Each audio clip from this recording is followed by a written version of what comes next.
So very good morning. आज अपन इस lecture में बात करने वाले हैं जो आपकी लाइट वाला जो आपका टॉपिक चल रहा था उस टॉपिक को आज अपन इस लेक्चर में क्या करेंगे, कंटिन्यू करेंगे। आप सबको पता है अपन ने सीईटी का जो बैच है ये बैच स्टार्ट कर रखा है। इसमें अपन ने साइंस ली थी और साइंस का आज ये अपना लेक्चर नंबर कौन सा है, 15वें नंबर का लेक्चर है। जैसा कि मैंने आपको स्टार्टिंग में भी बता दिया था कि जब भी आप सीईटी का साइंस का कोई भी लेक्चर देखो तो हमेशा ये नंबरिंग देख लेना। जितने भी अपने लेक्चर आएंगे सब एक सीक्वेंस से आएंगे। तो ये आज अपना लेक्चर कौन सा है, 15वें नंबर का लेक्चर रहने वाला है, जिसके अंदर अपन लाइट का जो अपना फिजिक्स का टॉपिक चल रहा था वो कौन सा था, आपका अवतल एंड जो उत्तल मिरर होता है, दर्पण होता है, इसके बारे में अपन डिटेल से इस वीडियो के अंदर क्या करने वाले हैं, कवर करने वाले हैं। इससे पहले आप चैनल पे नए हैं तो चैनल को सब्सक्राइब जरूर कर लीजिएगा, क्योंकि कंप्लीट सीईटी को अपन साइंस की को क्या करेंगे, इसी यूट्यूब चैनल पे कंप्लीट रूप से फ्री के अंदर कवर करेंगे। तो जल्दी से चैनल को सब्सक्राइब कर लीजिए। इसके साथ साथ में जिस तरीके से यहाँ पर फ्री लेक्चर चल रहे हैं वैसे ही जो भी टॉपिक यहाँ पढ़ेंगे उसके जो नोट्स की पीडीएफ रहेगी वो भी कंप्लीट रूप से फ्री आपको कहां मिलेगी, जो अपनी प्ले स्टोर के ऊपर एप्लीकेशन है दादीज ग्रुप ऑफ एजुकेशन, इसके ऊपर आपको जो भी नोट्स रहेंगे वो नोट्स आपके सीईटी के साइंस के मिल जाएंगे। इस एप्लीकेशन की जो लिंक है वो आपको डिस्क्रिप्शन बॉक्स में मिल जाएगी या डायरेक्ट प्ले स्टोर पे जाइएगा, दादीज ग्रुप ऑफ एजुकेशन सर्च कीजिएगा। वहां पर जैसे ही एप्लीकेशन को डाउनलोड करते हैं होम पेज के ऊपर ही आपको फ्री नोट्स का सेक्शन देखने को मिल जाएगा। उस पर जैसे ही आप टिप करेंगे वहां पर सीईटी के आपको क्या मिल जाएंगे, नोट्स मिल जाएंगे। जैसे जैसे यहाँ लेक्चर चलते रहेंगे वैसे वैसे वहां पर नोट्स क्या हो जाएंगे, बाद में अपलोड कर दिए जाएंगे। चलिए फिर जो आपका प्रकाश वाला टॉपिक है जो आपके सिलेबस के अंदर दे रखा है उसके अंदर कुछ इतने पॉइंट्स दे रखे हैं कि प्रकाश का जो परावर्तन होते हैं इसके जो लॉ होते हैं उनको एक्सप्लेन करना।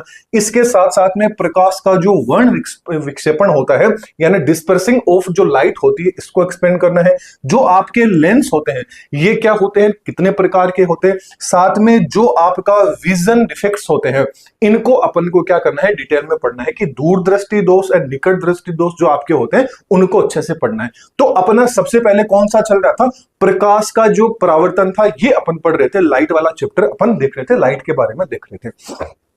तो लाइट से इससे पहला जो अपना लेक्चर था, जस्ट इससे पहले 14वें नंबर का जो लेक्चर था उसके अंदर जो आपके रिफ्लेक्शन ऑफ लाइट है एंड इसके जो नियम है दोनों के दोनों वो अपन ने डिटेल के अंदर पढ़ लिए थे। फिर उसमें जो आपका मिरर था उस मिरर के बारे में देख लिया था। फिर अपन ने बात की थी कि जो आपका गोलीय मिरर होता है ये गोलीय मिरर आपका क्या होता है, दो तरीके से होता है। सबसे पहले मिरर की बात करें तो मिरर में अपन ने देखा था सॉरी, जो आपका मिरर होता है ये मिरर एक तो क्या होता है, समतल दर्पण होता है, बोले तो प्लेन मिरर होता है।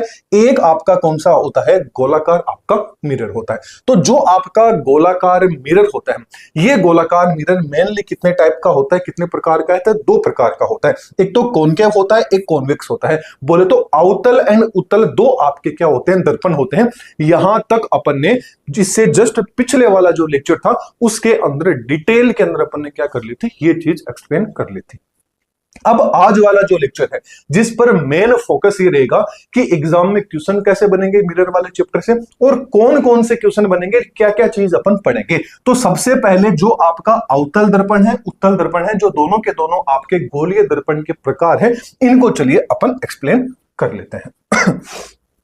चलिए, तो जो आपका गोलीय जो दर्पण होता है इस दर्पण को जब अपन पढ़ते हैं तो इसमें कुछ आपकी डेफिनेशंस आ जाती है। तो सबसे पहले उन डेफिनेशन को देख लेते हैं, क्योंकि जब आगे अपन इनकी बात करेंगे तो ये टर्म्स आएंगी तो आपको इन टर्म्स का मतलब पता होना चाहिए। ये आप देख रहे हैं आपका गोलीय दर्पण होता है, क्योंकि यहां तक अपन ने क्योंकि दर्पण को आधा आधा काट रखा है, बाकी सारा का सारा क्या है आपका इमेजिनरी आपने के लिए लाइन अपन पूरी बना रखी है। ये जो दर्पण है ये तो कौन सा आ जाता है, आपका उत्तल दर्पण है, जिसको क्या बोलते हैं, कॉन्वेक्स मिरर अपन बोलते हैं। जबकि कॉनकेव कौन सा आ जाता है, अवतल आ जाता है।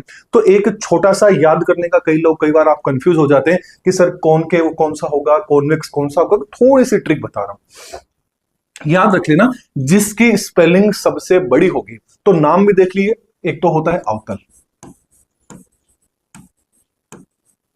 राइट, एक होता है उत्तल। दो आपके लेंस होते हैं, मतलब दर्पण होते हैं, उत्तल हो गया एंड अवतल हो गया। गौर से देखिए अवतल के अंदर 1 2 3 4 1 2 3 4 5 6 7, इसमें देखें तो 1 2 3 4 5 6, मतलब ये वाला नाम क्या है, बड़ा है। तो बड़े वाले के लिए कौन सा आ जाएगा, बड़े वाला आ जाएगा। छोटे वाले के लिए कौन सा आ जाएगा, छोटे वाला आ जाएगा। इस तरीके से आप इनके नाम याद रख सकते हैं कि कॉनकेव को तो क्या बोला जाता है, अवतल मिरर बोला जाता है, अवतल दर्पण बोला जाता है। कॉन्वेक्स को क्या बोला जाएगा, उत्तल मिरर बोलेंगे। मिरर की बात कर रहे हैं तो मिरर हो जाएगा। इससे जो अगला अपना लेक्चर रहेगा उसमें अपन किसकी बात करेंगे, लेंस की बात करेंगे। तो लेंस भी आपके दो प्रकार के होते हैं, अवतल उत्तल, दोनों के दोनों होते हैं। कॉन्वेक्स एंड जो कॉनकेव है, दोनों के दोनों ही आपके जो लेंस है वो लेंस भी होते हैं। तो आई थिंक आपको इंग्लिश में जो वर्ड आते हैं इनका आपको पता चल गया होगा। एक शॉर्ट ट्रिक बताइए आप कैसे याद रख सकते हैं। चलिए, ये आपका उत्तल है, ये आपका कौन सा है, अवतल मिरर आ जाता है। सबसे पहले उत्तल एंड अवतल दोनों के अंदर देखिए, उत्तल कौन सा होगा हमेशा याद रखना, जिस दर्पण के बाहर की साइड में क्या होगा, मान लीजिए पॉलिश करी हुई होगी, वो तो आपका कौन सा रहेगा, उत्तल आपका दर्पण रहेगा। जबकि जो आपका अवतल दर्पण होगा, कौन सा होगा, जो आपका अवतल दर्पण होगा, सॉरी आई थिंक मैंने उल्टा बना दिया, जो उत्तल होगा उसके अंदर तो क्या होगा, ऐसे मतलब अंदर की साइड में क्या रहेगा, आपका पॉलिश करी हुई रहेगी। जबकि जो आपका उत्तल रहेगा, सॉरी अवतल रहेगा, अवतल के अंदर क्या होगा, बाहर की तरफ आपकी क्या होगी, पॉलिश होगी। ठीक है, ये आपका कौन सा आ जाता है, उत्तल आ जाता है। ये आपका कौन सा आ जाता है, अवतल दर्पण आ जाता है। तो सबसे पहले इन दोनों की अपन बात कर रहे हैं, ऐसे नहीं अलग अलग बात करेंगे, दोनों के साथ में बात करेंगे। तो पहला कौन सा आ जाता है, ध्रुव। पोल कौन सा होगा, तो पोल हमेशा कौन सा होगा, जो आप ये पूरा का पूरा, मतलब ये मान लीजिए यहाँ पे कोई भी एक बिंदु ले लीजिए, ये यहां पर क्या हो जाता है, इनका पोल आ जाता है। तो पोल कौन सा होता है, दर्पण की जो परावर्तक सतह रहेगी। अब हमेशा याद रखना, जो आपका उत्तल दर्पण रहेगा उसमें परावर्तक सतह कौन सी होगी, बाहर की साइड में होगी। जबकि जो आपका अवतल रहेगा इसमें परावर्तक जो सतह रहेगी वो आपकी कौन सी रहेगी, जो रिफ्लेक्टिंग जो आपकी सरफेस रहेगी वो अंदर की साइड रहेगी। ये कैसे पता चलेगा, इससे जस्ट पिछले लेक्चर में अपन ने ये चीज कवर कर ली थी। तो दोनों के अंदर पोल आपका कौन सा रहेगा, ये वाला बीच के अंदर आपको पोल है, परावर्तक सतह के ऊपर बीच का जो बिंदु होगा, मध्य का बिंदु होगा, उसको क्या बोलेंगे, पोल बोलेंगे। और जिसको किससे डिनोट करते हैं, पी से अपन क्या कर देते हैं, इसको अपन डिनोट कर देते हैं। तो पोल का आपको पता चल गया। अब बात कर लेते हैं सेंटर ऑफ कर्वेचर, यानी अपन सीधी सी बात करें वक्रता त्रिकेंद्र की बात कर लेते हैं। तो वक्रता केंद्र की बात करें तो वक्रता केंद्र कौन सा होगा, आप देखिए ये पूरा का पूरा क्या है, इसको इमेजिनरी ऐसे गोल कर लीजिए। जब इसको गोल करोगे तो जो बीच वाला बिंदु होता है, जो बीच वाला मान लीजिए इसको अपन ऐसे इमेजिनरी लाइन कर लेते हैं, तो बीच में कुछ मान लीजिए सेंटर यहां पर आता है। तो इसमें जैसे सेंटर यहां पर आ रखा है ना, ठीक ऐसे ही अपन ने क्या कर लिया यहां। तो जो बीच में जगह रहेगी वो कौन सा रहेगा, आपका वक्रता केंद्र रहेगा। तो वक्रता केंद्र अपन ने देख लिया, दोनों के अंदर सेम ही क्या रहेगा, आपका वक्रता केंद्र। इसका भी वक्रता केंद्र आपका लगभग यहां आ जाता है। तो एक की अपन बात करेंगे, दोनों में आप इमेजिन कर लेना। तो गोले का दर्पण का एक भाग होता है, उस गोले का केंद्र क्या कहलाता है, वक्रता केंद्र कहलाता है। तो सी अपन ने देख लिया। आगे आ जाती है वक्रता त्रिज्या। अब जो वक्रता त्रिज्या होती है वो क्या होती है, वक्रता त्रिज्या होगी जो आपका पोल पी होगा एंड जो आपका सेंटर ऑफ कर्वेचर होगा, इन दोनों के बीच का ये वाला जो आप जगह देख रहे हैं ये क्या कहलाती है, वक्रता त्रिज्या। बोले तो जो आपका पी वाला ध्रुव है एंड जो आपका वक्रता केंद्र है, इन दोनों के बीच का ये जो डिस्टेंस है, ये जो दूरी होती है, इसी दूरी को क्या बोलते हैं, वक्रता त्रिज्या बोला जाता है। बोले तो रेडियस ऑफ कर्वेचर। अब रेडियस है तो इसको किससे डिनोट कर देते हैं, आर से क्या कर देते हैं, इसको डिनोट कर देते हैं। तो ये आपकी क्या आ जाती है, आर आ जाती है। चलिए अगली आ जाती है मुख्य अक्ष। मुख्य अक्ष कौन सी होती है, तो जो मुख्य अक्ष होती है वो क्या करती है, मिरर मतलब एक सीधी रेखा के अंदर P और C से क्या करती है, होकर गुजरती है। जो भी लाइट आएगी वो लाइट P और C से होकर क्या होती है, समान रेखा के अंदर क्या होती है, गुजरती है। उसको अपन क्या बोलते हैं, मुख्य अक्ष बोलते हैं। बोल तो प्रिंसिपल एक्सिस अपन उसको बोलेंगे। जो आप देख रहे हैं पूरी की पूरी, ये जो देख रहे हैं ना पूरी की पूरी, मतलब यहां मैंने ऊपर की साइड में बस ये लिखी है ताकि आपको समझ में आ जाए। ये जो पूरी की पूरी P और C से होकर गुजरेगी ना मुख्य अक्ष, ये आपकी क्या हो जाती है, प्रिंसिपल आपकी लाइन हो जाती है। चलिए आगे बात कर लेते हैं मुख्य फोकस की। जो आपका मुख्य फोकस होता है वो क्या होता है, मुख्य अक्ष से समानांतर आने के बाद प्रकाश किरण क्या हो जाती है, परावर्तित हो जाती है। जो आपकी प्रकाश की जो किरण आ रही थी ना, वो किरण आके किस साइड में चली जाती है। जैसे नॉर्मली मैं आपकी बात करूं, ये आपका क्या था, मिरर था, यहां पर आपका क्या था, पोल था, ये आपकी मान लीजिए यहां पे क्या था, आपका सेंटर था। वक्रता केंद्र था और ये आपकी वक्रता त्रिज्या थी जिसको अपन आर से डिनोट की थी। अब क्या होगी, जो आपकी मुख्य अक्ष के समानांतर क्या आएगा, प्रकाश की किरण आएगी, और प्रकाश की किरण जब इस आपकी जो रिफ्लेक्टिंग सरफेस है, परावर्तक सतह, इससे टकराने के बाद में वापस जिस साइड में आएगी जहां पर ये टच होगी वो आपका क्या होता है, फोकस होता है। क्या होता है, मुख्य फोकस होता है, जिसको किससे डिनोट करते हैं, एफ से अपन क्या करते हैं, डिनोट करते हैं। बस इतनी सी चीज आपको याद रखनी है। उसके बाद में आ जाता है फोकस दूरी। फोकस दूरी की बात करें तो जो आपका ध्रुव होता है, यानी जो आपका पोल होता है एंड जो मुख्य फोकस होती है, इनके बीच की ये जो दूरी होती है, डिस्टेंस होती है, जिसको स्मॉल एफ से अपन क्या कर देते हैं, डिनोट कर देते हैं, इसको क्या बोला जाता है, फोकस दूरी बोला जाता है। तो सारे के सारे जो वर्ड थे उनका मतलब जो मीनिंग होता है वो मीनिंग आई थिंक आपको पता चल गया होगा। तो जो आपका अवतल होता है, उत्तल मिरर होता है, इनके अंदर बिंदु जहां पर बनेगा वो ही आपका क्या कहलाता है, मुख्य फोकस। तो यहां पे देखिए बिंदु मिला तो यही क्या होगा, आपका मुख्य फोकस होता है।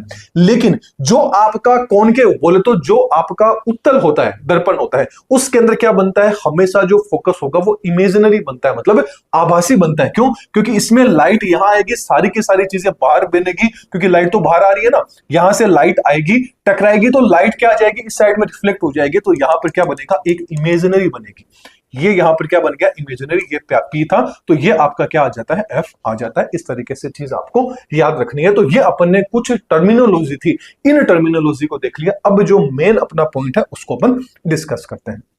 मेन चीज पहले आपको यह पता रखनी है कि जो वक्रता त्रिज्या होती है एंड जो फोकस दूरी होती है, इसके अंदर क्या रिलेशन होता है। तो बस इतनी सी एक जो लाइन है वो आपको याद रखनी है कि जो आपके गोलीय दर्पण होते हैं, इनके अंदर फोकस दूरी होती है, ये वक्रता त्रिज्या से क्या होती है, आधी होती है। बस इतनी सी चीज है वो आपको याद रखनी है कि जो आपकी फोकस दूरी होगी, ये फोकस दूरी जो आपकी वक्रता त्रिज्या होगी, इससे क्या होती है, आधी होती है। बस इतनी सी चीज आपको याद रखनी है कि इन दोनों में क्या रिलेशन हो जाता है।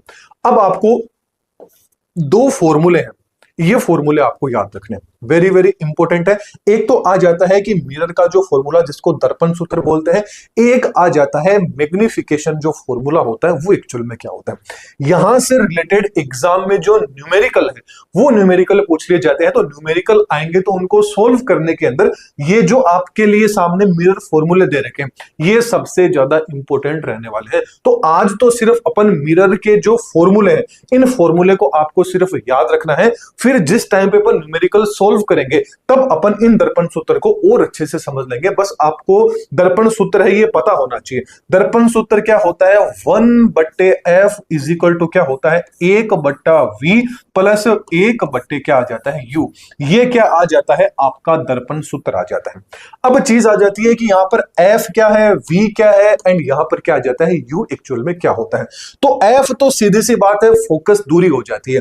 f तो क्या आ जाती है, आपकी फोकस दूरी बोले तो फोकल लेंथ आ जाती है। जबकि अपन v की बात करें तो v यहां पर क्या आ जाती है, जो इमेज होता है, जहां पर जो प्रतिबिंब बनता है, उस प्रतिबिंब की एक्चुअल में डिस्टेंस एग्जाम में कितनी दी हुई है, वो यहां पर कौन आ जाती है, v आ जाती है।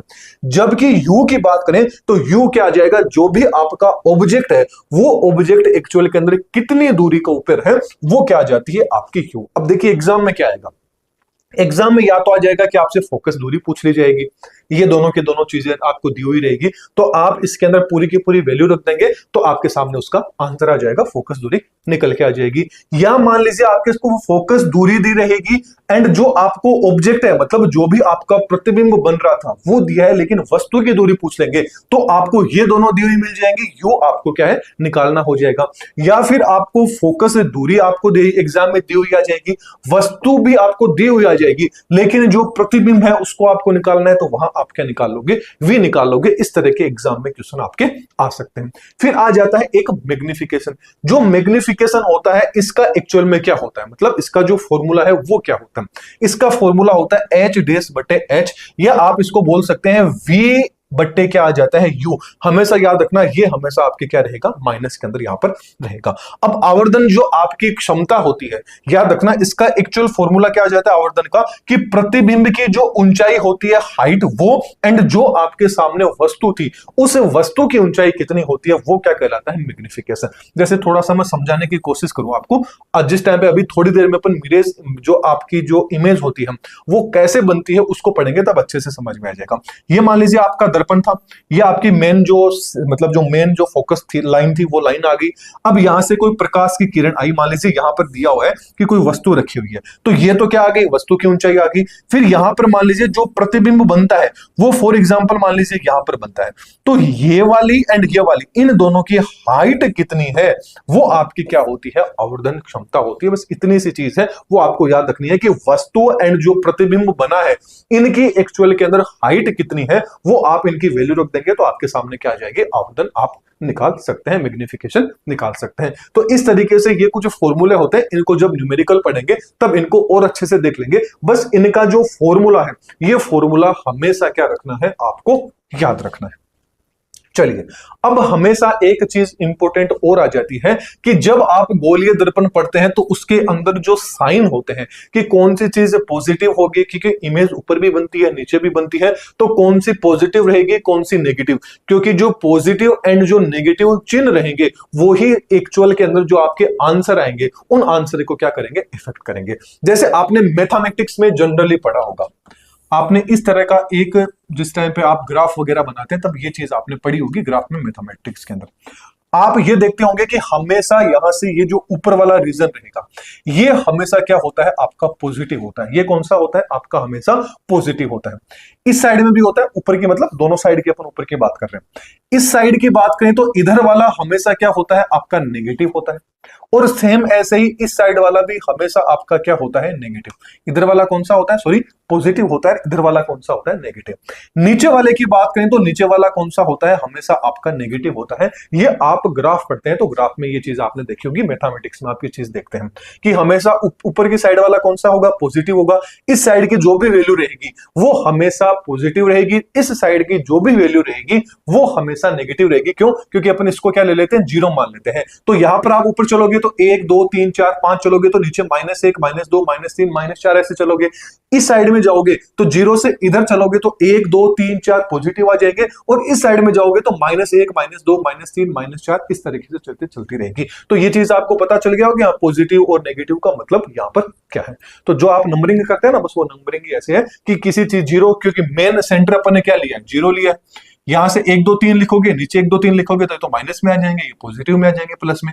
इधर 1 2 3 प्लस में आ जाएंगे तो इस साइड में चलोगे तो इधर माइनस के अंदर आपके आ जाएंगे। तो ये चीज जो आपका अवतल एंड उत्तल दर्पण के अंदर जो भी इमेज बनती है वो भी आपकी इसी तरीके से पॉजिटिव एंड नेगेटिव में चलती रहती है, जैसा कि आपके सामने यहां पर है। ये तो आपका अवतल दर्पण आ जाता है, ये आपका कौन सा आ जाता है, उत्तल दर्पण आ जाता है। इनके अंदर कौन सी चीज नेगेटिव होती है, कौन सी पॉजिटिव, जो भी अपन ने ध्रुव पढ़ा था, फोकस दूरी पढ़ी थी, वक्रता केंद्र पढ़ा था, जो भी इमेज बिंब बन रहा था, जो भी प्रतिबिंब बन रहा था, ये आप जिस टाइम पे एग्जाम में आपको सवाल आएंगे तो वहां कौन सी वैल्यू को आपको पॉजिटिव लेना है, कौन सी वैल्यू को नेगेटिव लेना है, ये आपको हमेशा साइन रूल याद होना चाहिए जब भी दर्पण सूत्र से रिलेटेड आपके सामने एग्जाम में फॉर्मूला आ जाए। अब आप कहोगे कि नहीं सर यहां तो कुछ समझ में नहीं आ रहा है, तो आपके लिए एक तरीके से मान लीजिए कि खाना परोसा हुआ बस आपके सामने है, बस आपको इसको उठा के क्या करना है, खाना करना। कैसे, यदि अपन बात करें अवतल दर्पण की, ये कौन सा है, अवतल है, ये कौन सा है, आपका उत्तल दर्पण है। अवतल दर्पण के अंदर किसकी वैल्यू क्या रहेगी एंड उत्तल के अंदर किसकी वैल्यू क्या रहेगी, ये आपके सामने, बस इतनी सी चीज आपको याद रखनी है। हमेशा याद रखना जो आपका यू रहेगा, मतलब ऑब्जेक्ट की यानी वस्तु की जो दूरी रहेगी वो आपको चाहे एग्जाम के अंदर प्लस में दी हो, चाहे माइनस में दी हो, या किसी में भी नहीं दी हो, आपको खुद से ही उसको किस में ले लेना है, नेगेटिव के अंदर ले लेना है। जो भी वैल्यू आएगी, किसके लिए अपन बात कर रहे हैं, अवतल दर्पण की अपन बात कर रहे हैं। जबकि फोकल लेंथ भी हमेशा क्या होती है, नेगेटिव के अंदर होती है। जो रेडियस ऑफ कर्वेचर होता है, जो आर होगा, वो दिया जाए तो वो भी नेगेटिव होती है, और जो रियल या ना वास्तविक जो इमेज बनेगी जिसको वी से डिनोट कर रहे हैं वो पॉजिटिव होगी, क्योंकि अवतल जो दर्पण रहेगा इसके अंदर वास्तविक भी बनती है इमेज और आभासी इमेज भी बनती है। तो यदि वर्चुअल है, आभासी है, तो उसके लिए आप कौन सा लेंगे, पॉजिटिव लेंगे। अदरवाइज हर एक चीज आपके सामने क्या रहेगी, नेगेटिव रहेगी। ये चीज आपको याद रखनी है कि बस याद रखने की ट्रिक क्या है, जब भी आप अवतल दर्पण की बात करेंगे, चाहे कोई भी वैल्यू आपके सामने दी आ जाए, हर एक चीज क्या होगी, आपकी नेगेटिव में होगी। केवल जो आपकी वर्चुअल होगी, बोले तो आभासी इमेज होगी, वो ही पॉजिटिव होगी। बाकी सारी की सारी क्या होती है, आपकी पॉजिटिव नेगेटिव होती है। ये तो किसकी बात कर ली, अवतल दर्पण के अंदर साइन की अपन ने बात कर ली। अब यदि उत्तल दर्पण की बात करें तो उत्तल के अंदर आपको याद रखना है, ओनली फॉर जो आपका ऑब्जेक्ट रहेगा, ये ऑब्जेक्ट ही नेगेटिव रहेगा। बाकी सारी की सारी वैल्यू होगी वो किस में रहेगी, पॉजिटिव फॉर्म के अंदर रहेगी। बोले तो फोकल लेंथ भी क्या होगी, पॉजिटिव होगी। रेडियस ऑफ कर्वेचर भी क्या होगा, पॉजिटिव होगा। और इमेज जो डिस्टेंस होगी वो भी कौन सी होती है, आपकी पॉजिटिव होती है। अब ये पॉजिटिव क्यों होती है, क्योंकि अवतल जो दर्पण होता है, उत्तल जो दर्पण होता है, उसके अंदर फोकस और जो इमेज मिरर होती है, ये क्या बनती है, जो इमेज होती है वो मिरर के जस्ट पीछे की साइड में बनती है, यानी इमेज क्या होती है, राइट साइड में बनती है। अब राइट साइड में पड़ेगी, क्योंकि अभी अपन पढ़ के आ रहे हैं, ये आपकी राइट साइड थी, तो राइट साइड में वैल्यू क्या आ रही थी, पॉजिटिव। क्यों, क्योंकि यहाँ 0 लिया था, तो यहाँ 1 2 3 लिखेंगे, तो ये क्या आ जाती है, राइट साइड में। सारे के सारे जो भी बनेंगे, ये सारे के सारे राइट साइड में बनेंगे, इसलिए पॉजिटिव आ जाएंगे। जबकि ये वाले जो भी बनेंगे, ये हमेशा लेफ्ट साइड के अंदर बनेंगे, इसलिए सारे के सारे क्या आ जाते हैं, नेगेटिव। क्योंकि यहाँ -1 -2 -3 इस तरीके से चीजें आती हैं, तो सबसे इंपॉर्टेंट पॉइंट ये आ जाती है। अब आ जाता है कि यहां पर माइनस क्यों ले रहे हैं, क्योंकि अवतल जो दर्पण होता है, उत्तल जो आपका दर्पण होता है, कॉन्वेक्स जो आपका मिरर होता है, ये आपका कुछ इस तरीके से होता है, और इसमें पॉलिश क्या होती है, अंदर की साइड में होती है। तो जो ऑब्जेक्ट रहेगा वो यहां पर रहेगा, माइनस वाली साइड रहेगा, लेकिन इमेज क्या बनेगी, अंदर की साइड में बनेगी। इसलिए क्या होता है, इसमें इधर वाली जो भी वैल्यू रहेगी सारी की सारी पॉजिटिव होगी, और इसमें नेगेटिव होगी। किसमें, आपके उत्तल में।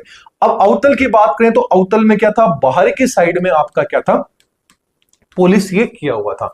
अब इस साइड की वही चीज आ गई कि ये जो अभी अपन ने बनाया था ग्राफ, इस साइड वाली सारी की सारी पॉजिटिव होगी, ऊपर की साइड वाली भी पॉजिटिव होगी, नीचे की साइड वाली नेगेटिव होगी, इधर के साइड वाली भी नेगेटिव होगी। तो ये जो भी चीजें रहेंगी सारी अपन इधर ही तो रखेंगे ना, तो ये सारी की सारी क्या होगी, आपकी नेगेटिव में होगी। ये मैंने आपको ट्रिक बता दी है याद करने की। तो जब भी यदि आपको चीजें याद नहीं रहे, तो बस इस तरीके से ये 2 आप इमेज बना लीजिएगा, आपको पता चल जाएगा कि पॉजिटिव एंड नेगेटिव कौन सी वैल्यू को आपको किस साइड में लेना है।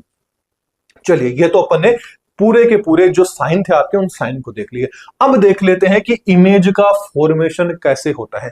एग्जाम में क्वेश्चन ये आ जाते हैं कि मान लीजिए सबसे पहले अपन किसकी बात कर रहे हैं, अवतल दर्पण की बात कर रहे हैं, बोले तो कॉनकेव जो मिरर है इसकी बात कर रहे हैं। ये दे दिया जाएगा कि यदि मान लीजिए कोई वस्तु है, वो वस्तु कहां रखी हुई है, अनंत पर रखी हुई है, तो ये बताइए कि जो प्रतिबिंब होगा उस प्रतिबिंब का प्रकार कैसा होगा। तो प्रतिबिंब का प्रकार कैसा होगा, आप यदि ये टेबल याद रखेंगे तो देखते ही पता लगा देंगे प्रतिबिंब का प्रकार कैसा होगा, वास्तविक बनेगा, और प्रतिबिंब कैसा बनेगा, रियल बनेगा, और कैसा बनेगा, आपका उल्टा बनेगा। ऐसे ही प्रतिबिंब की स्थिति दे दी जाए तो प्रतिबिंब की स्थिति कहां पर होगी, एफ पर होगी। आकार कैसा होगा, जो प्रतिबिंब बनेगा उसका आकार कैसा होगा, आकार काफी छोटा होगा, बोले तो बिंदु के जैसा होगा। अब ये चीज कैसे बनी है, इसको मैं आपको सबसे पहले डायग्राम के द्वारा समझाता हूं। तो ये तो आ गया अवतल दर्पण के लिए, ये स्लाइड आ जाती है उत्तल दर्पण के लिए। लेकिन पहले अपन थोड़ी सी इसकी इमेज देख लेते हैं। तो ये वाली इमेज, इतना यदि आप मान लीजिए साइंस के स्टूडेंट नहीं है तो ये चीजें आपको समझ में नहीं आएगी। तो सबसे अच्छा तरीका है कि आपको सिर्फ ये वाली चीज एंड ये वाली चीज याद कर लेनी है, इससे बाहर एक भी चीज नहीं आएगी। समझोगे तो समझने के लिए ये चीज आ गई, आपको लगता है कि नहीं समझ में तो नहीं आएगा, याद कर लेंगे तो याद करने के लिए आपकी चीजें सामने ही आ जाती हैं। चलिए, सबसे पहले अपन किसकी बात कर लेते हैं, अवतल दर्पण की बात कर लेते हैं। अवतल दर्पण की बात करें तो वस्तु कहां पर है, अनंत पर है। पहली चीज, अवतल दर्पण कौन सा होता है, जिसकी सरफेस क्या होती है, बाहर की साइड में पॉलिश होती है, और अंदर की साइड में क्या होती है, एक तरह से मिरर का ये काम करेगा। ये अपन ने मुख्य फोकस है, इसको अपन खींच लिया। मुख्य आपकी जो मेन जो बिंदु थी, इस बिंदु को अपन ने खींच लिया। ये आपका क्या था, अभी अपने पढ़ा था, ये आपका पोल था, राइट। ये आपका सेंटर ऑफ कर्वेचर था, ये आपकी जो रेडियस थी, वक्रता केंद्र था, त्रिज्या थी, वो आ जाती है।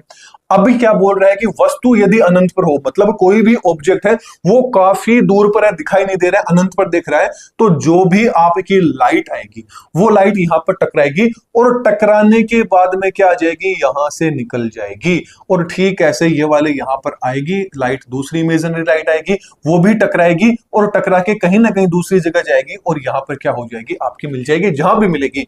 तो ये कहां पर मिल रही है, तो ये जहां पर भी डॉट बनाएंगे उसको क्या बोलते हैं, एफ बोलेंगे। बोले तो मुख्य जो आपका फोकस होगा उस फोकस के ऊपर क्या आ जाती है, यहां पर ये मिल जाती है। तो फोकस पर मिल रही है तो जो ऑब्जेक्ट बनेगा वो कहां बनेगा, फोकस के ऊपर बनेगा। कहां पर बन रहा है, एफ, ये क्या है आपका एफ हो गया, फोकस पर बन रहा है। अब जो बिंब बन रहा है वो एकदम सीधा है, सॉरी उल्टा बनेगा, क्योंकि नीचे की साइड में यहां थोड़ा सा नीचे है, तो क्या बन जाएगा, उल्टा बन जाएगा। और कैसा बनेगा, आपका वास्तविक बनेगा, बोले तो रियल बनेगा। आगे की साइड में है तो रियल बनेगा, पीछे की साइड में है तो आपका क्या बनेगा, आभासी बनेगा। बोले तो एक तरह से मतलब जो आभासी रहेगा, वर्चुअल रहेगा, वो यहां पर बन जाएगा। तो याद रखने वाली चीज क्या है कि यदि वस्तु अनंत पर है और आपसे पूछ लिया जाए कि प्रतिबिंब की स्थिति कैसी होगी, तो प्रतिबिंब कहां पर प्रेजेंट रहेगा, स्थिति कहां रहेगी, उसकी पोजीशन एफ पर रहेगी। और प्रतिबिंब का आकार कैसा होगा, छोटा होगा, बोले तो बिंदु के जैसा होगा। जबकि प्रतिबिंब का प्रकार कैसा होगा, वास्तविक एंड आपका उल्टा रहेगा। यही मान लीजिए कि सी से बाहर है, यदि कोई भी प्रतिबिंब था वो इस सी से थोड़ा सा क्या है, पीछे की साइड में है, बोले तो सी से क्या है, बाहर की साइड में है, तो जो आपका प्रतिबिंब की स्थिति रहेगी वो क्या रहेगी, सी एंड एफ के बीच में। प्रतिबिंब की स्थिति कहां रहेगी, सी एंड एफ के बीच में रहेगी। जैसा कि आप यहां पर देख रहे हैं, सी एंड एफ के बीच में क्या बनेगा, प्रतिबिंब बनेगा, इसकी स्थिति रहेगी, क्योंकि एक इमेजिनरी आप क्या खींच रहे हैं, यहां पर लाइन खींच रहे हैं। इसके साथ साथ में जो प्रतिबिंब का आकार होगा वो आकार कैसा होगा, छोटा होगा, और प्रतिबिंब वास्तविक एंड कैसा बनेगा, उल्टा बनेगा। जबकि यदि मान लीजिए कोई वस्तु को अपन ने सी के ऊपर रख दिया है, किस पे रख दिया है, सी के ऊपर रख दिया है, तो प्रतिबिंब की स्थिति भी क्या रहेगी, सी के ऊपर ही रहेगी। और जो आपका प्रतिबिंब का आकार होगा वो क्या होगा, जो आपकी वस्तु थी जो आपने सी पर रखी थी उसके सेम टू सेम क्या बनेगी, उसके बराबर ही आपका क्या बनेगा, प्रतिबिंब का आकार रहेगा। लेकिन प्रतिबिंब का प्रकार क्या रहेगा, वास्तविक एंड आपका कौन सा रहेगा, उल्टा रहेगा। जबकि सी एंड एफ के बीच में, सी एंड एफ के बीच में यदि आपको हो तो प्रतिबिंब तो क्या होगा, सी से बाहर होगा, बिंब का आकार बड़ा होगा, प्रतिबिंब क्या होगा आपका वास्तविक एंड उल्टा रहेगा। ठीक ऐसे ही एफ पर है तो अनंत पर बनेगा, अत्यधिक बड़ा होगा, वास्तविक एंड उल्टा रहेगा। एफ एंड पी के बीच में है तो दर्पण के पीछे बनेगा, बड़ा होगा एंड आपका आभासी होगा। तो ये सारी की सारी चीजें अपन ने देख ली, जो भी अभी थोड़ी देर पहले बताया, ये सारी की सारी चीजें आ जाती है। तो ये वाली स्लाइड आपके लिए काफी ज्यादा इंपॉर्टेंट है। एग्जाम में क्वेश्चन कैसे आएंगे मैंने आपको बता दिया कि आपसे ये दे दिया जाएगा कि मान लीजिए कोई आपका कॉनकेव मिरर है, बोले तो अवतल दर्पण है। इस अवतल दर्पण के ऊपर एक जो वस्तु है वो वस्तु कहां पर रखी है, अपन ने सी के ऊपर रखी है, बोले तो कर्वेचर के ऊपर रखी है, सेंटर ऑफ कर्वेचर पे अपन ने रखी है। अब सेंटर ऑफ कर्वेचर सी के ऊपर यदि अपन ने रखी है तो आपको बताना है कि उसकी बिंब की स्थिति पूछ लेगा, या बिंब का आकार पूछ लेगा प्रतिबिंब का, या बोले तो प्रतिबिंब का प्रकार पूछ लेगा। तो तीनों चीज आपको पता होनी चाहिए कि सी पर यदि वस्तु है तो प्रतिबिंब की स्थिति सी पर होगी, प्रतिबिंब का आकार वस्तु के बराबर होगा, और प्रतिबिंब का प्रकार कैसा होगा, वास्तविक एंड आपका उल्टा होगा। रखने सीधे समझने वाली चीज है कि प्रतिबिंब का जो प्रकार होगा सबके अंदर ऑलमोस्ट क्या बनेगा, सेम बनेगा, वास्तविक रहेगा, और कैसा बनेगा, उल्टा बनेगा। लेकिन जब वस्तु एफ और पी के बीच में होगी तो जो प्रतिबिंब की स्थिति रहेगी वो दर्पण के पीछे रहेगी, प्रतिबिंब का आकार बड़ा रहेगा और बिंब का आकार आभासी सीधा रहेगा। सबसे ज्यादातर एग्जाम में इसके ऊपर क्या किया जाता है, फोकस किया जाता है। तो ये सारे के सारे पॉइंट इंपॉर्टेंट है, इनको आप अच्छे से याद रख लीजिएगा। ये तो अपन ने अवतल की बात कर ली। अब जो आपका कॉन्वेक्स मिरर होता है, उत्तल मिरर होता है, इसके बारे में बात कर लेते हैं। उत्तल मिरर की बात करें तो जो आपका उत्तल मिरर होता है इसमें वस्तु कहीं के ऊपर भी कहीं भी रखी हो, जो भी प्रतिबिंब की आपकी जो प्रकृति होगी वो हमेशा कैसी होती है, एक जैसी होती है। तो इसमें सिर्फ दो ही पॉइंट होते हैं। एक तो यदि वस्तु क्या है, अनंत के ऊपर है, अनंत पर है तो प्रतिबिंब की स्थिति क्या बनेगी, एफ के ऊपर बनेगी, बोले तो दर्पण के आपके पीछे की साइड में बनेगी। जबकि प्रतिबिंब का आकार कैसा होगा, सॉरी, काफी ज्यादा क्या होगा, छोटा होगा, और कैसा होगा, बिंदु के जैसा होगा। एंड प्रतिबिंब का प्रकार आभासी एंड आपका क्या होगा, सीधा होगा। तो मेन इंपॉर्टेंट चीज ये दोनों की दोनों क्या होती है, इसके अंदर आपकी सेम रहेगी। वस्तु कहीं पर भी यदि सीमित नहीं है ना, कहीं पर भी सीमित नहीं है, आगे पीछे कहीं पर भी वस्तु है, तो प्रतिबिंब की स्थिति P एंड F के बीच में बनेगी। ये भी कहां बनेगी, दर्पण के पीछे। तो एक इंपॉर्टेंट चीज ये याद रखनी है कि प्रतिबिंब की स्थिति कहां बन रही है, हमेशा दर्पण के पीछे। किसमें, उत्तल दर्पण के अंदर, अवतल में दर्पण के सामने आपकी बन रही है। तो ये सबसे इंपॉर्टेंट पॉइंट है। जबकि प्रतिबिंब का आकार क्या होगा, वस्तु से छोटा होगा, और प्रतिबिंब का प्रकार कैसा होगा, वही आभासी है ना, वर्चुअल। एंड आपका कैसा होगा, सीधी आपकी क्या बनेगी, इमेज बनेगी। तो ये आपको स्लाइड क्या रखनी है, याद रखनी है। जो भी चीज मैंने समझाई वो यहां पर डायग्राम के रूप में आप समझना चाहें तो डायग्राम के रूप में भी आपके सामने यहां पर चीजें आ जाती है। इसके जो नोट्स रहेंगे वो आपको कहां पर मिल जाएंगे, प्ले स्टोर वाली एप्लीकेशन पे मिल जाएंगे। तो एप्लीकेशन को एक बार डाउनलोड कर लीजिएगा, कंप्लीट नोट्स आपके लिए फ्री में रहने वाले हैं। चलिए, ये चीज अपन ने देख ली। तो यहां पर आपका जो मिरर था, ये मिरर क्या हो जाता है, कंप्लीट हो जाता है। अब मिरर के बाद में जो आपका लाइट का जो रिफ्लेक्शन था, ये रिफ्लेक्शन आपका कंप्लीट हो गया। लेकिन एक वर्ड और आ जाता है, रिफ्लेक्शन एंड रिफ्रैक्शन में अंतर होता है। वो क्या था, लाइट का परावर्तन था, लेकिन ये क्या है, लाइट का अपवर्तन। एक तो होता है रिफ्लेक्शन, रिफ्लेक्शन को क्या बोलते हैं, परावर्तन बोलते हैं। जबकि रिफ्रैक्शन को क्या बोलते हैं, अपवर्तन बोलते हैं। तो अब अपन बात करेंगे लाइट के अपवर्तन के बारे में। आपने कभी भी ये चीज नोटिस की होगी, एक कांच का गिलास लेना, कोई भी पानी का गिलास लेना, कांच का गिलास लोगे तो उसमें अच्छे से चीज दिख जाएगी। कांच का गिलास लेना, उसके अंदर पेंसिल डाल देना, चम्मच डाल देना, कुछ भी आप डालना, यदि आप उसको पानी के अंदर डालोगे तो जो आपका पेंसिल होगा वो कुछ बाहर की साइड उभरी हुई आपको दिखेगी। बोले तो एक इमेजिनरी पेंसिल भी आपको आंखों से देखोगे तो कुछ इस तरह से आपको चीज है वो देखने को मिलेगी, जैसा कि आप देख रहे हैं। कुछ इस तरीके से चीज है, वो चीज आपको पेंसिल सीधी यहां नहीं जाती है, थोड़ी सी इस साइड में जाती हुई पेंसिल देखेंगे। ये किस चीज के कारण दिख रही है, ये प्रकाश के रिफ्रैक्शन, बोले तो प्रकाश के अपवर्तन के कारण होने वाला एक क्या होता है, फिनोमेना होता है। चलिए अब इसकी डेफिनेशन देख लेते हैं कि एक्चुअल में अपवर्तन यानी फ्रिक्शन आखिरकार, रिफ्रैक्शन आखिरकार क्या होता है। जब प्रकाश होता है एक पारदर्शी माध्यम से दूसरे माध्यम में, बोले तो प्रकाश होता है ये एक माध्यम से दूसरा माध्यम, पहला माध्यम तो क्या था, हवा थी, दूसरा माध्यम क्या आ गया, लिक्विड आ गया। तो एक माध्यम से जब दूसरे माध्यम में जो आपकी लाइट होती है, प्रकाश होती है, वो जब प्रवेश करती है तो उसकी चाल में क्या हो जाता है, परिवर्तन हो जाता है। बोले तो उसका जो पाथवे होता है वो क्या हो जाता है, थोड़ा सा मुड़ जाता है। और ये जो फिनोमिना होता है, ये जो घटना होती है, इसी को क्या बोलते हैं, प्रकाश का अपवर्तन बोलते हैं। बोले तो फ्रिक्शन, रिफ्रिक्शन ऑफ क्या बोलते हैं अपन इसको, लाइट के नाम से इसको जानते हैं। बोले तो प्रकाश के अपवर्तन के नाम से जानते हैं। इसका सबसे बढ़िया एग्जाम्पल कौन सा आ जाता है, पानी में रखी हुई पेंसिल होती है, वो आपको कैसी दिखाई देती है, टेढ़ी दिखाई देती है।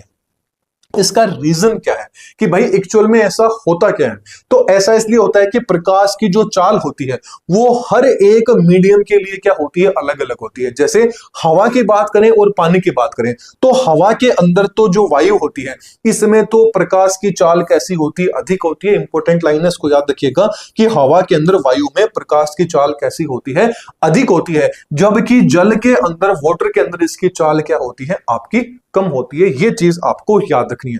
इसीलिए क्या होता है, एक माध्यम बदलने से, मतलब जब भी माध्यम, मीडियम चेंज होगा, क्यों, क्योंकि एक मीडियम क्यों तो क्या थी, हवा थी, दूसरा मीडियम क्या थी, पानी थी। तो जब भी मीडियम चेंज होगा, मतलब परिवर्तन होगा, तो प्रकाश की जो गति होती है उस गति में भी चेंजिंग आ जाता है, जिसके कारण जो भी वस्तु रखी होगी वो आपको थोड़ी सी मुड़ी हुई क्या होती है, दिखाई देती है। तो बस प्रकाश का अपवर्तन यही होता है। आपको ये डेफिनेशन अच्छे से समझ में आ गई होगी। अब जो प्रकाश का अपवर्तन है, जैसे प्रकाश के परावर्तन के अपन ने 2 नियम देखे थे, ठीक ऐसे ही प्रकाश के अपवर्तन के भी कितने नियम होते हैं, आपके 2 नियम होते हैं। ये दोनों नियम भी एकदम सेम टू सेम वैसे के वैसे होते हैं। तो जैसे अपन ने जो मतलब जो परावर्तन था उसके अंदर कुछ पॉइंट देखे थे, वो के वो पॉइंट सेम टू सेम वैसे के वैसे पॉइंट क्या होते हैं, प्रकाश के अपवर्तन के भी पॉइंट होते हैं। तो ये तो इंग्लिश मीडियम, हिंदी मीडियम वालों के लिए है, और ये same to same English medium वालों के लिए आ जाती है। तो सबसे पहले अपन किसकी बात कर लेते हैं,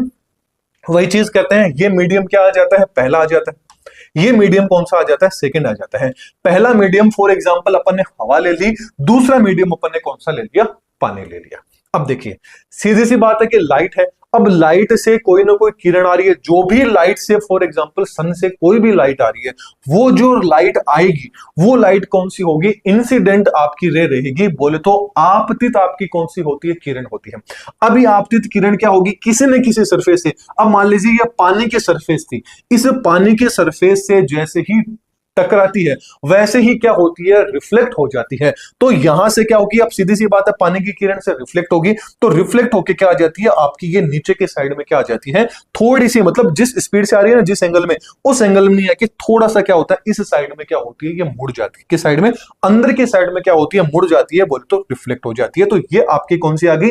ये तो इंसिडेंट रे आ गई, मतलब जो किरण पहले माध्यम से दूसरे माध्यम की सतह के ऊपर आएगी, ये सरफेस थी, सतह थी, इस सतह पे आएगी, वो तो कौन सी होगी? आपकी इंसिडेंट रे होगी, बोले तो आपतित किरण होगी। जबकि जो रिफ्लेक्टेड जो आपकी रहेगी, ये कौन सी रहेगी? दूसरे माध्यम में प्रवेश करने के बाद जो किरण आपकी मुड़ जाती है, वो आपकी कौन सी होती है? रिफ्लेक्टेड क्या होती है? आपकी रे होती है। कौन सी होती है? रिफ्रेक्टेड। देखिए वो क्या थी? रिफ्लेक्शन हो रहा था, लेकिन यहां रिफ्रैक्शन हो रहा है, ये चीज आपको याद रखना है। तो ये कौन सी आ जाती है? रिफ्रेक्टेड, जो आपकी कौन सी आ जाती है? रे आ जाती है, जो अंदर की साइड में थोड़ी सी मुड़ जाती है। और ये जो बीच में जो अपन ने इमेजिनरी लाइन खींची है, ये वहां पर भी वही थी, नॉर्मल था, अभिलंब था, ये वहां पर भी वही अभिलंब आ जाता है। जैसे अपन ने बात किया था प्रकाश के परावर्तन में, दो कौन बन रहे थे कि प्रकाश का परावर्तन क्या था? ये आपकी नॉर्मल कोई भी सरफेस थी, मान लीजिए कांच था, मिरर था, यहां से जो भी आपकी लाइट आती है, ये कौन सी थी? इंसिडेंट आपकी रे थी। ये यहां से आई, टकराई और वापस इसी स्पीड से क्या आ गई? वापस चली गई। ये आपकी आई है और ये वापस चलेगी। जो चली गई ये आपकी कौन सी थी? रिफ्लेक्टेड रे थी। कौन सी थी? रिफ्लेक्टेड थी। आपकी कौन सी थी? रिफ्लेक्टेड थी। फिर ठीक ऐसे ही अपन ने यहां पर भी क्या था? एक अभिलंब का निर्माण किया था, एक नॉर्मल का निर्माण किया था। यहां पर ये वाला जो आपका कोण था, इसको क्या अपन ने दिया था? कोण आई अपन ने बोल दिया था। इसको अपन ने क्या दे दिया था? कोण आर दे दिया था, राइट। तो सेम यहां पर भी वही चीज आती है, आई इसको अपन ने दे दिया, आर ये था इसलिए अपन को आर बोल दिया। तो यहां पर भी सेम जो इंसिडेंट रे रहेगी उसके द्वारा जो कोण बनेगा अभिलंब से, ये क्या होगा? आपका कोण आपका आ जाएगा। कई जगह इसको θ1 से भी डिनोट कर देते हैं, तो कंफ्यूज नहीं होना है। दूसरा आ जाता है एंगल ऑफ रिफ्रैक्शन। अब रिफ्रैक्शन में आर आ गया, तो ये कौन सा आ गया? आपका थीटा सेकंड हो गया, बोले तो इसको तो आई भी बोल सकते हैं, इसको आप क्या बोल सकते हैं? आर बोल सकते हैं। तो ये आपका कौन सा आ जाता है? आपतन कोण आ जाता है। ये आपका कौन सा आ जाता है? अपतन। ये आपतन कोण आ गया, ये कौन सा आ गया? आपका अपवर्तन कोण आ जाता है। चलिए ये अपन ने पॉइंट देख लिए, ये इंग्लिश मीडियम वालों के लिए हो गया। अब जो इसके दो नियम है, याद रखना, अपवर्तन जैसे परावर्तन के दो नियम थे, वैसे ही अपवर्तन के भी क्या होते हैं? आपके दो नियम होते हैं। कौन से? पहला नियम सेम होता है, वही आपतित किरण, अपवर्तित किरण और अभिलंब, तीनों के तीनों क्या होते हैं? एक ही तल, एक ही सरफेस पर क्या होते हैं? आपके उपस्थित होते हैं, प्रेजेंट होते हैं। लेकिन जो आपका दूसरा नियम, वो दूसरा नियम क्या बोलता है? जो आपका साइन आई होता है, ये बट्टा साइन आर ये दोनों के दोनों आपके क्या होते हैं? कांस्टेंट होते हैं, बोले तो आपके नियत होते हैं।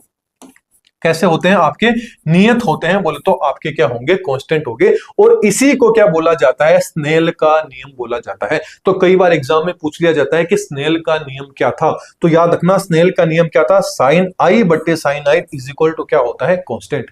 ये क्या होता है? आपका स्नेल का नियम होता है। ये क्या होते हैं? आपके अपवर्तन के दो के दोनों क्या हो जाते हैं? आपके नियम हो जाते हैं। अब एक छोटा सा पॉइंट इसके अंदर आ जाता है, मेन चीज जो एग्जाम में वो ये पूछ ली जाती है कि मान लीजिए कि कोई जो प्रकाश है, किसमें? प्रकाश के अपवर्तन की अपन बात कर रहे हैं कि प्रकाश के अपवर्तन के अंदर मान लीजिए प्रकाश होता है, जब नॉर्मल की तरफ मुड़ता है तो क्या होता है कि जब प्रकाश रहेगा, ये जब नॉर्मल की साइड में बढ़ जाए, मुड़ जाएगा, तो वो कौन से कंडीशन में होगा? तो एक चीज हमेशा याद रखना कि जब आपका ये कौन सा था? पहला मीडियम था, ये कौन सा था? सेकंड मीडियम है। पहला मीडियम यदि क्या होगा? हवा होगा, एयर होगा। कौन सा होगा? एयर। एयर का मतलब क्या हो गया? विरल माध्यम होगा। कौन सा माध्यम होगा? याद रखना, यदि एयर हवा को हल्की होती है तो कौन सा होगा? विरल मीडियम होगा। जो चीज भारी है तो सेकंड मीडियम को अपन ने क्या ले लिया? भरा हुआ ले लिया। बोले तो सेकंड मीडियम में अपन ने क्या ले लिया? वाटर ले लिया, पानी ले लिया। पानी कैसा होता है? संघन होता है, कोई कैसा होता है, संघन आपका क्या होता है, मीडियम होता है। तो एक चीज आपको बस ये याद रखनी है कि जब भी कोई इंसिडेंट रे रहेगी, वो जब भी कोई आपतित किरण रहेगी, वो जब भी विरल मीडियम से, बोले हवा से पानी, बोले तो संघन में, किसे, विरल से जब संघन में जाएगी तो जो आपका नॉर्मल रहेगा, बोले तो अभिलंब रहेगा, ये जो आपकी अपवर्तित किरण रहेगी, ये अभिलंब के क्या आ जाती है, आपके पास में आ जाती है। बस इतनी सी चीज याद रखनी है। कब, जब प्रकाश क्या होता है आपका हवा से पानी के साइड में, बोले तो विरल से किस में आता है, संघन में आता है। दूसरी जो कंडीशन है वो क्या है, मान लीजिए अब ऊपर वाला जो मीडियम था, ये वही मीडियम फर्स्ट हो गया, मीडियम सेकंड। अब मान लीजिए कि मीडियम जो आपका फर्स्ट था, इसको तो अपन ने क्या ले लिया, संघन ले लिया, बोले तो इस मीडियम को तो अब अपन ने पानी ले लिया, और इस सेकंड मीडियम को अब क्या ले लिया, हवा ले लिया, बोले तो विरल वाला मीडियम ले लिया। जब कोई भी आपतित किरण रहेगी, संघन से विरल के अंदर आएगी, बोले तो पानी से जब हवा में आएगी, तो जो भी आपकी अपवर्तित किरण रहेगी वो हमेशा जो आपका नॉर्मल रहेगा, बोले तो अभिलंब रहेगा, इससे क्या होती है, दूर चली जाती है। बस इतनी सी ये दोनों लाइन है, ये दोनों लाइन याद रखनी है, इससे ज्यादा कोई भी चीज आपको याद नहीं रखनी है। चलिए लिखना चाहें तो मैं आपको बता देता हूं। प्रकाश के अपवर्तन में इतनी सी चीज याद रखनी है, जब कोई भी प्रकाश की किरण विरल माध्यम से संघन मीडियम में आती है, तो जो आपका अपवर्तित किरण होती है वो क्या होती है, अभिलंब के पास में, नॉर्मल के क्या आ जाती है, पास में आ जाती है। अब यहां पर विरल के अंदर कौन हो सकता है, हवा हो सकती है, इसके साथ में आपका पानी यहां पर हो सकता है। यहां पानी की जगह क्या था, कांच भी आपका हो सकता था। जबकि सेकेंड बात करें, जब कोई भी आपकी आपतित किरण रहेगी वो यदि संघन माध्यम में आती है, तो संघन से जब वो विरल मीडियम में आएगी, तब जो आपका आपतित किरण होगी वो अभिलंब से क्या होती है, दूर की साइड में चली जाएगी। तो यहां पर संघन पानी होगा और यहां पर वही चीज विरल कौन सा होगा, आपका हवा होगा। ये बस दोनों के दोनों जो पॉइंट है, ये पॉइंट याद रखने एग्जाम के लिए इंपॉर्टेंट आपके रहने वाले हैं। अब अगला आ जाता है कि कुछ अपवर्तन के कारण क्या होती है, कुछ घटनाएं होती हैं, कुछ इंसिडेंट्स होते हैं, वो आपको दिखाई देते हैं। जैसे कौन सा, एक आपने देखा होगा, मरीचिका का नाम आपने सुना होगा।